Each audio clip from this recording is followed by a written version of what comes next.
Hello everyone, thank you for checking out my video today. Welcome to my channel where we talk all about koi ponds and waterfalls.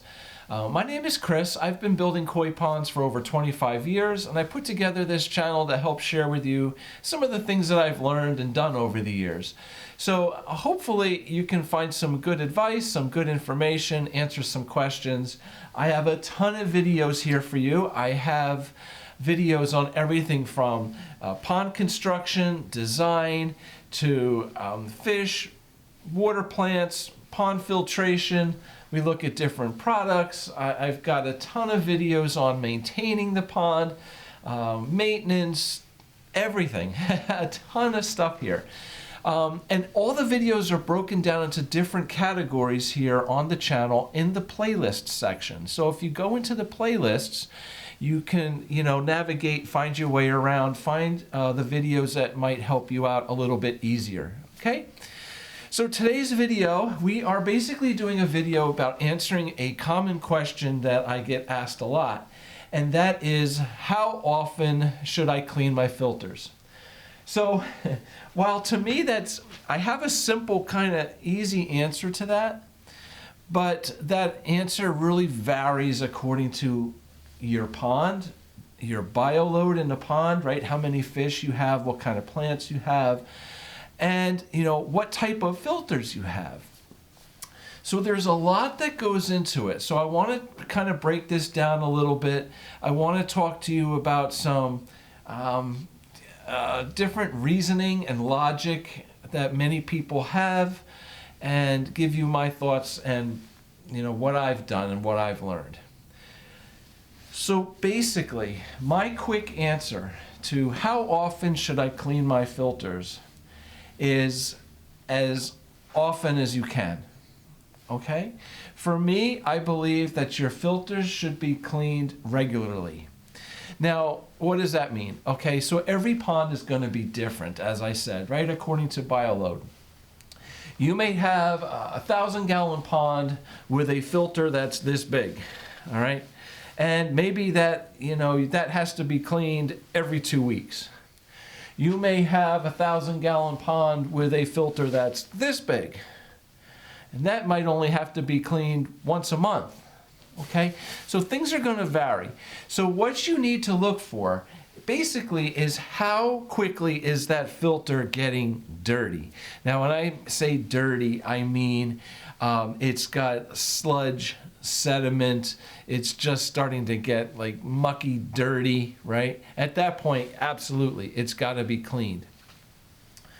So how long a filter takes to get that dirty, it depends on the bioload of the pond, and how big of a pump do we have going through it, right? So obviously the bigger the pump that's moving more water sometimes can be beneficial and sometimes not. Now, it can be beneficial if you have a pump moving more water when you have a big enough filter to handle that velocity of water. In other words, if I have a 5,000-gallon per hour pump and I'm pumping it through a 5-gallon bucket, all right, well, that water isn't going to get filled in that bucket, filtered out in that bucket too well, because that water is going to come in and go and out. If that same 5,000-gallon per hour pump is pumping into a 300-gallon tank, all right, now the water can go into that tank and just kind of fill up and flow through the media and then go out. That's going to be a much more efficient system, right? So it all kind of ties in together. Now, here's my thing. As I said, I like cleaning my filters as often as I can, all right?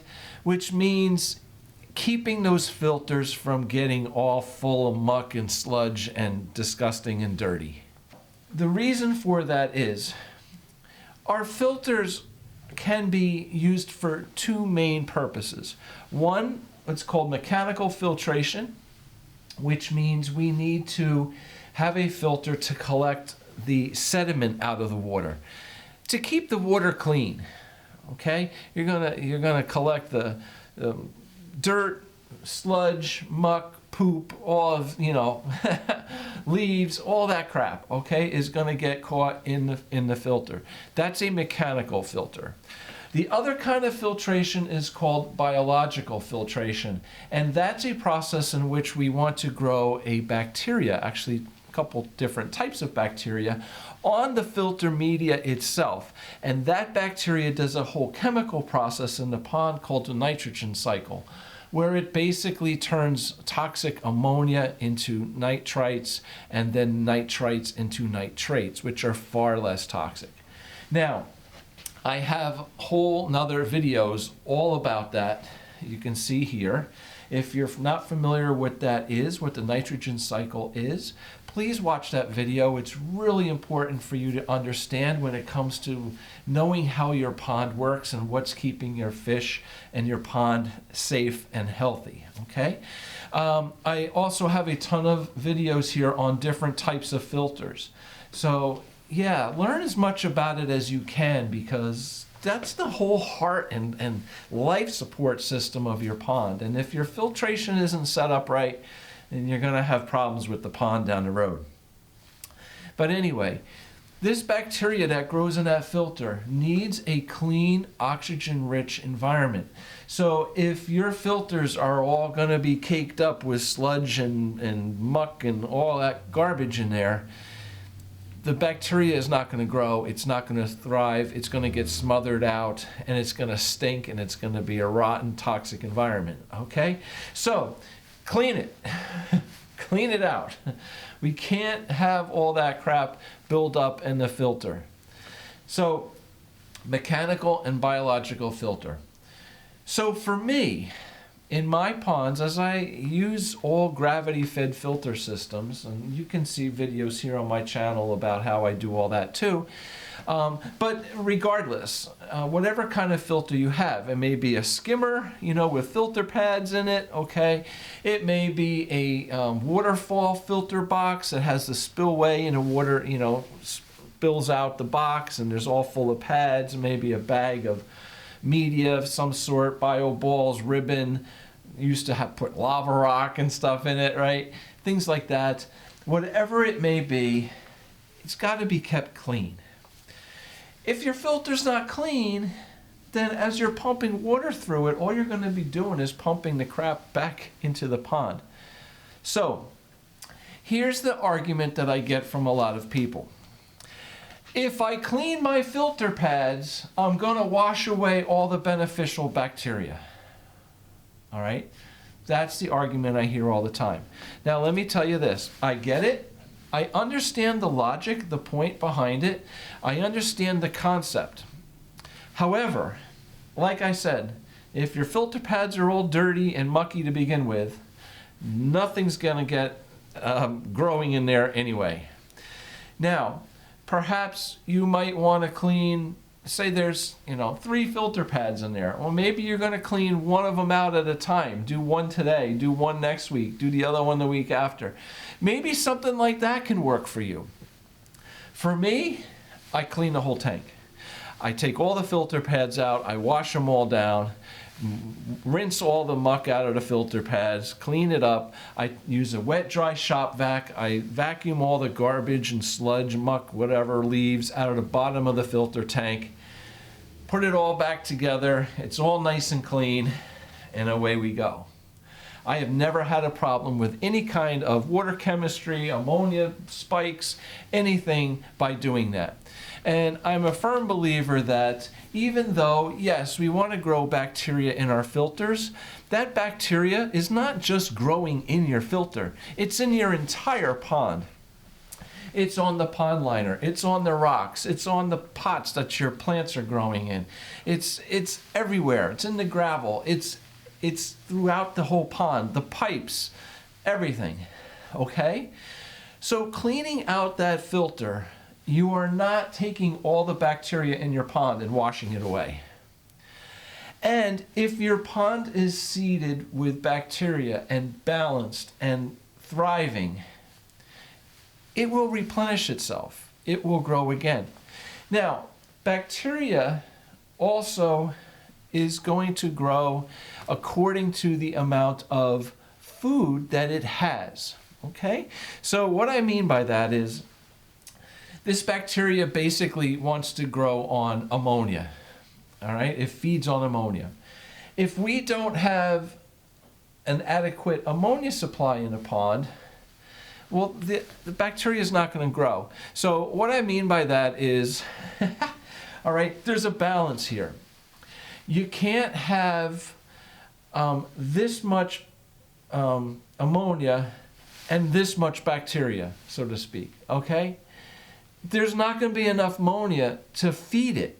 It's not going to grow. Only as much bacteria is going to grow as much as there's food that it can consume, ammonia for it to consume.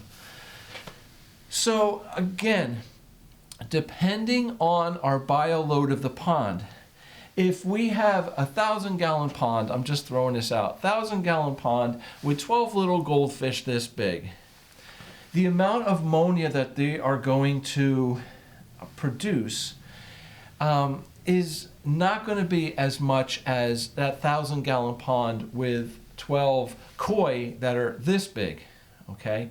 Hopefully, if you have 12 koi that are this big in a 1,000-gallon pond, you have a really good filter system. You know what you're doing. But get my point, okay? Those big koi are going to produce a lot more ammonia in the water than 12 little goldfish. So things all kind of relate in proportion to itself. Cleaning out that filter tank is not going to eliminate all the ammonia in your pond. Now, if you have super, duper beautiful big koi, a bunch of them in a smaller pond, all right, yes, you're going to be producing a lot of ammonia and you're going to need a lot of filtration to keep up with that. Now, if you have that kind of investment in koi, hopefully you have that kind of an investment in your filter system. And you might not just have one little filter. You might have multiple tanks. You might have a settlement filter with a bead filter. You might have trickle towers. You might have all different things, okay? So again, it goes in proportion. But keep those filters clean, because if it's going to get covered with sludge, it's worthless, all right? Now, I have all kinds of videos here on the channel. Please check it out, all about filtration and flow rates. We talk about everything. I cover everything.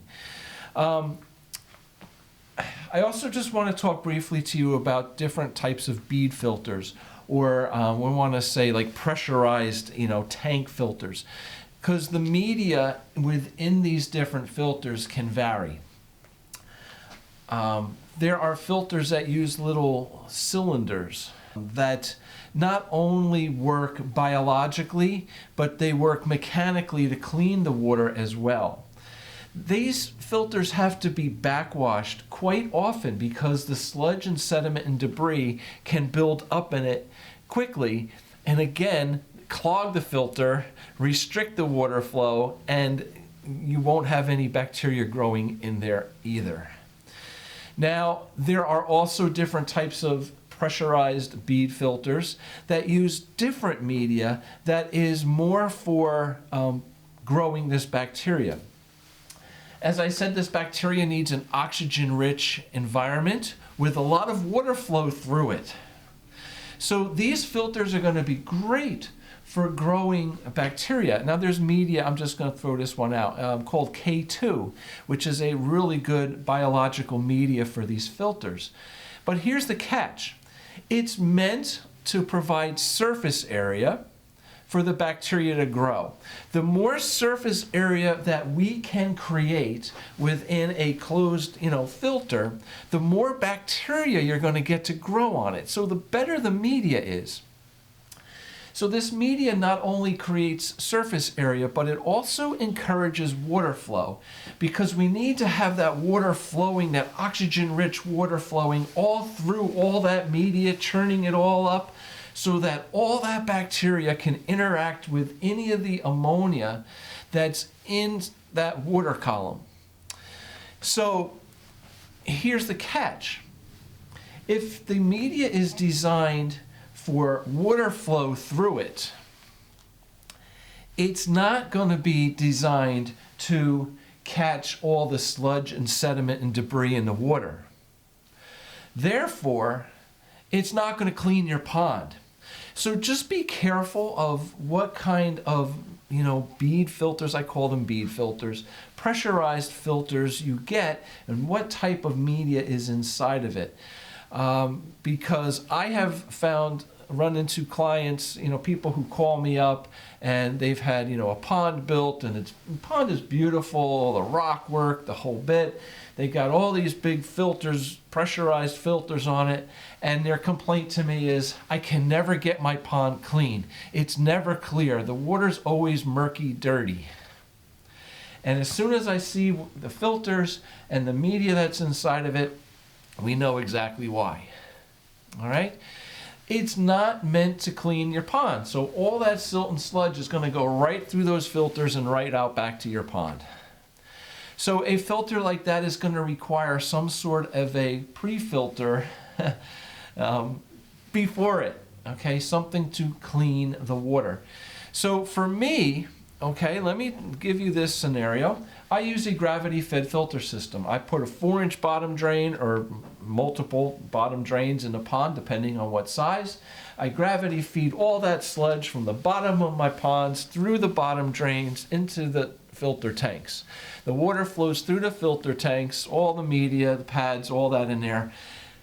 All the sludge, sediment, debris, muck, garbage, poop, everything is in that tank. Then I have an external pump that pulls out of the tank. And then if the client wants, or if we have a large amount of fish in the pond, or perhaps I'm rebuilding an old pond, but they have a bead filter or they want a bead filter, that bead filter now is going to be installed after my gravity fed filter. So the water goes through the first tank, gets all cleaned, the pump pulls it out of there, pumps it into the bead filter, out of the bead filter, through maybe a UV sterilizer, and back to pond, waterfall, stream, wherever it's going. Here's the catch. My bead filters, even though they are designed for cleaning, polishing the water, and biological filtration, they never get dirty because there's no garbage going into it. So these bead filters now work incredibly well for biologics because there's no dirt and sludge and muck in it. So yeah, I'm killing two birds, with one stone here. I've got one filter system, but I have two separate different types of filters. One mechanical, one bio. And that is really a great way to go. So, all right. So I hope I didn't confuse you too much, but basically, yeah, right? We need to clean our filters as much as possible. I've never had a problem washing down and cleaning a filter when it comes to, washing away the bacteria. I have clients that have said to me, oh, you take the filter pads and wash them? He said, well, you can't. You got to use pond water. You can't use the hose because I have city water, and the chlorine will kill the bacteria. What are you going to do? All right? Yeah, I clean them. I hose them all down. I clean it. I put everything back. I have not had an issue with that. I understand that concept. I get it. But just realize that bacteria is throughout your whole system, not just that filter tank. And if that filter gets dirty, it ain't going to work biologically anyway. All right? So I hope that kind of answers the question for you. Again, I can't give everyone a specific, time frame. You need to clean your filters every 8-9 days. I can't say that. Every pond is different according to its bioload, the size of the pump, the size of the filters, the type of media in the filters. But my best advice is to clean it. Don't let it get clogged up and dirty and full of muck. Keep it going. If you have a bead filter and you backwash that regularly, you know, keep it up. It should be great. Every time you backwash, you should hear all the media inside that tank kind of churning and stirring around. If you don't hear that when you backwash, you've got problems. You've got so much muck and sludge and stuff built up in there. Even though you may backwash and the water may come out clear or dirty for a couple minutes and then start coming out clear, if you don't hear all that churning in there, I'm telling you, it's not backwashing properly. You're just rinsing up off the top and you're not thoroughly cleaning that filter. At that point, you may have to actually open up that filter and remove all those beads out of there and wash them all. You don't need to buy new beads. Beads will last forever. Wash them down, put them back in. It's a little bit of a project, but if you backwash more often, then less sludge and debris will build up in there and you'll be good to go. Again, I have videos on all that stuff, so please check all that out. It'll help you out and help you to understand it. The more you can understand and maintain your filter system, the happier and healthier and more successful you're going to be with your pond. So yeah. All right, so thank you very much for watching. I hope that helped you out a little bit. You kind of understand all this. Please check out those other videos here that I mentioned. If you're not familiar with the nitrogen cycle, if you're not familiar with different types of filters, how they work, all that fun stuff, I have a bunch of videos here for you that can answer questions and go into a little more depth on all that. All right? Thank you very much for watching. Hopefully we'll see you back soon with another video. Take care. Have a great day. Bye.